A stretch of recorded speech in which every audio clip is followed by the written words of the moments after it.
Hello दोस्तों, कैसे आप लोग? मैं हूं मेरे और आप देख रहे हैं टेक साफ। दोस्तों, अनलॉक टूल की एक और सीरीज़ जिसमें हम मीडिया टेक के बारे में बात करेंगे। मीडिया टेक बहुत ही इंपॉर्टेंट टॉपिक है, ठीक है।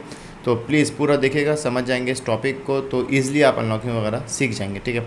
मीडिया टेक के आप ऑप्शन में आएंगे तो यहाँ पे 3 ऑप्शन है: फ्लैश, मेटा मोड और MTK यूनिवर्सल, ठीक है। फ्लैश का मतलब है कि आप मॉडल सेलेक्ट करके फ्लैश फाइल से फ्लैश करेंगे। मेटा मोड अब यूज़ नहीं होता। मेटा मोड एक CPU मतलब सपोर्ट आया था बहुत टाइम पहले, लेकिन अब ब्रो मोड आ चुका है, प्रीलोडर मोड आ चुका है। तो मेटा मोड बहुत पुराना है, ठीक है। जैसे कि एग्जांपल के लिए जब A5S आया था तो A5S शुरू में नहीं हो रहा था, फिर उन्होंने मेटा मोड से उसको करना शुरू करा। अब फिर काफ़ी सारे मॉडल हुए, तो यहाँ से हम लोग कर देते थे कि मोबाइल को मेटा मोड में यहाँ से लेके जाते थे, मोबाइल्स को अप डाउन से कनेक्ट करा, वो मेटा मोड में गया। फिर उसके बाद जो भी उसका CPU होता था AMC या UFS, उसको सिलेक्ट करके उसको फॉर्मेट करते थे, ठीक है। लेकिन वो अब उसकी ज़रूरत नहीं पड़ती है। तो आप पहले फ्लैश में आएंगे तो यहाँ पे फ्लैश फाइल मैंने सेलेक्ट कर रखी है। यहाँ पे आपको क्या करना है, आपको मॉडल सेलेक्ट करना है, सर्वर पे क्लिक करेंगे, ब्रांड सेलेक्ट करें एंड देन मॉडल सेलेक्ट करें, आपका जो मॉडल है। और आपकी फ़ाइल होती है स्कैटर में। हमेशा याद रखिएगा, जो MTK होता है उसकी स्कैटर फाइल होती है और जो क्वालकॉम होता है उसकी प्रोग्राम फाइल होती है। तो आप यहाँ पे स्कैटर फाइल को सिलेक्ट कर सकते हैं, या फिर ओपन रिसेंट मतलब कि आपने लास्ट टाइम कौन सी फाइल सेलेक्ट करी थी या ओपन करी, तो आप यहाँ पे ओपन कर सकते हैं इजीली, ठीक है। यहाँ से हमने फाइल सेलेक्ट करी, यहाँ पे पूरा फ्लैश वो आ गया, फाइल आ गई आपकी, सिस्टम इमेज फाइल आ गई, कैच फाइल आ गई, यूज़र डाटा फाइल आ गई, पूरी फाइल आ गई आपकी। अब आप कहेंगे फाइल कहाँ से डाउनलोड करें, वो नॉर्मली आप गूगल से करें और एक्सट्रैक्ट करें।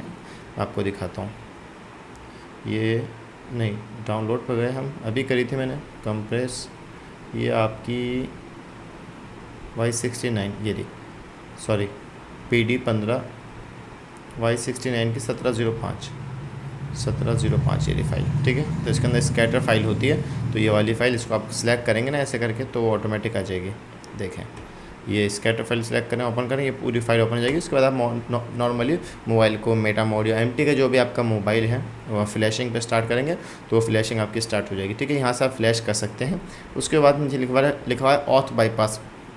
ऑथ बाईपास क्या होता है, MTK जो मॉडल होते हैं उनमें अगर MI के सेट है और उसको आपको MI काउंट करना है, बहुत सारे ऐसे मॉडल हैं, या फिर वीवो का Y12 है या फिर MI के 9A सीरीज़ है, वो ईज़िली अभी नहीं हो पाती। मैं आपको सिखाता हूँ क्या है वो ऑथ बाईपास किसे कहते हैं, ठीक है। इसके अलावा यहाँ पे फॉर्मेट वगैरह FRP वगैरह दे रखी है, ये रीलॉक है और ये अनलॉक, ये सब बेकार की चीज़ें हैं, इसको आप टेंशन मत लिया करो। अगर इसके चक्कर में पड़ोगे तो शायद डेड हो जाएगा। नॉर्मल सा सीखना शुरू कर दो तो इजी हो जाएगा, ठीक है। ज़्यादा टेंशन लोगों कि ये क्या चीज़ है और इससे क्या होगा तो फिर शायद डेड हो जाएगा। मेटा मोड मैंने आपको बता दिया, MTK यूनिवर्सल है सारा गेम, ठीक है। तो यहाँ पे दे रखा है स्कैटर फाइल या डंप फाइल, तो आप यहाँ पे स्कैटर फाइल भी सिलेक्ट कर सकते हैं ईजिली, ठीक है। आपके पास स्कैटर फाइल आ गई। यहाँ पे देखो, एक यहाँ पे दे रखा है बूट डिवाइस और यहाँ पे दे रखा है कस्टम प्रीलोडर। मेन चीज़ होती है कस्टम प्रीलोडर, आप सिलेक्ट करें। एग्जांपल के लिए आपके पास MI का 9A आया जिसके अंदर MI अकाउंट लगा हुआ है और आप उसका MI अकाउंट रिमूव करना है।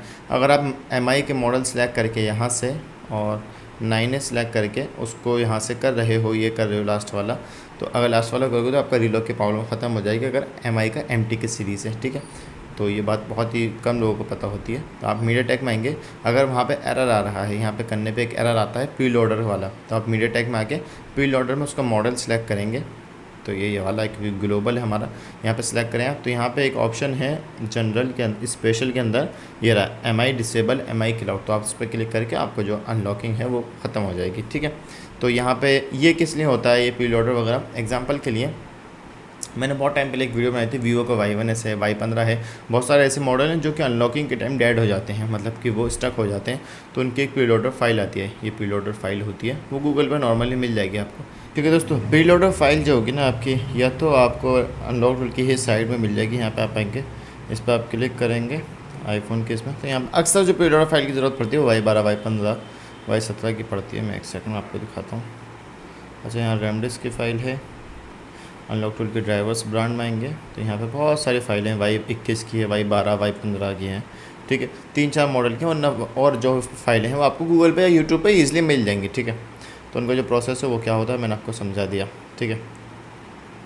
प्रीलोडर फाइल हम समझ गए। ये जो प्रोसेस है, अगर आपका मोबाइल डेड हो जाता है तो ऑलरेडी यूट्यूब पे वीडियोज़ आप चेक कर सकते हैं, ठीक है। अब इसके बाद आती है ये नीचे वाला जो ऑप्शन है, मैं इसको जूम नहीं कर पा रहा, एक सेकेंड, चलो ठीक है, ठीक है। इसमें 2 ऑप्शन है, एक है जेनेरिक और एक है स्पेशल। ठीक है, सबसे ऊपर वाले को देखेंगे। पहले हम बैकअप लेना हो एनवी का, एनवी आईएमआई में काम आता है, एनवी डाटा जो होता है ना उसका अगर बैकअप लेना हो किसी का, तो रिस्टोर करना हो उसको वापस से रिस्टोर करना हो, इरेज करना हो या रिपेयर आईएमआई करना हो। ठीक है, देखो आईएमआई का काम मैं नहीं सिखाता हूँ, ना ही मैं आपको सजेस्ट करता हूँ। वो सॉफ्टवेयर के लाइन में रहना है, काम करना है तो सीधा सिंपल काम करिए। आईएमआई और ये जो 2 नंबर काम होता है इससे बच के रहोगे तो ईजिली अच्छे खासी अर्निंग कर सकते हो इस लाइन के अंदर। फॉर्मेट डाटा वही आप नॉर्मली विदाउट मॉडल सिलेक्ट करे भी या फिर मॉडल सिलेक्ट करके भी या फिर कस्टम पेलोड फाइल सिलेक्ट करके, जो ये मॉडल दे रखे हैं इन लोगों ने, वो मॉडल आप सिलेक्ट करके सिर्फ और सिर्फ विदाउट फाइल का अगर फॉर्मेट करना चाहते हो मोबाइल को, तो आप फॉर्मेट डाटा पे जाएंगे तो यहाँ पे 4 ऑप्शन है, recovery, write file, quick format और क्विक फॉर्मेट 2। तो क्विक फॉर्मेट 2 अभी लेटेस्ट आया है। अब इसमें ये क्या अपडेट है कि जो मॉडल नहीं हो रहे थे या फिर कुछ एरर आ रहा था तो उन्होंने इसके अंदर अपडेट दे दिया।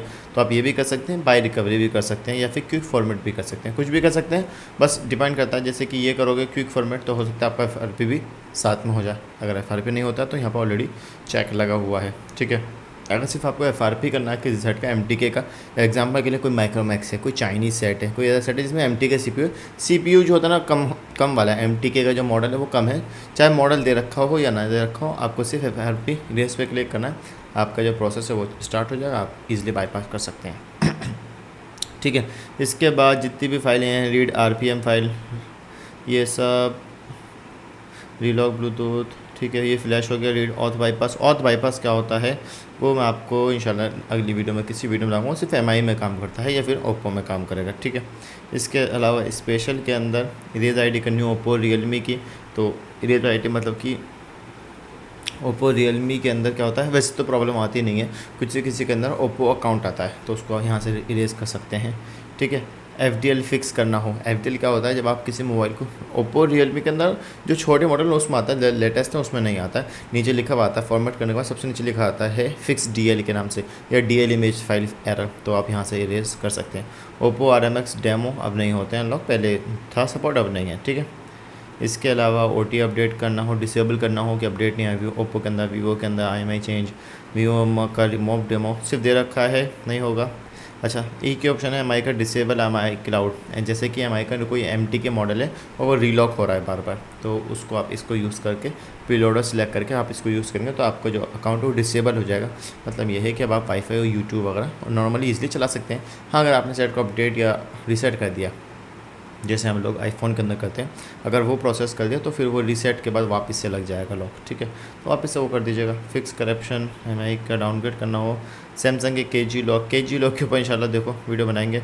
Remove hardware ID, change OEM, तो ये सब जो चीज़ें हैं ये आप जब सीखते रहेंगे ईजिली होती रहेगी आपके लिए। ठीक है दोस्तों, बस यही छोटा सा अपडेट है। कस्टम DA फाइल अगर यहाँ जड़ानी हो तो यहाँ से यूज़ कर सकते हैं। DA फाइल एक छोटी सी फाइल होती है, तो MTK की ही वो फाइल होती है, तो उसकी ज़रूरत नहीं पड़ती। हाँ, हमें तो आज तक नहीं पड़ी, अगर आपको पड़ेगी तो इंशाल्लाह यूट्यूब पे आपको वो चीज़ मिल जाएगी। देखो, जिस चीज़ की बेसिक जो नॉलेज है मैं आपको दे रहा हूँ, जो चीज़ एडवांस लेवल की आती है वो खुद नॉलेज से आती है, ये बात याद रखिएगा। जो अनलॉक टूल का जो मैं सिखा रहा हूँ, आपको बेसिक सिखा रहा हूँ, जो एडवांस होगा वो आप खुद सीख जाएंगे। ठीक है, उम्मीद करता हूँ वीडियो पसंद आएगी। Thanks for watching.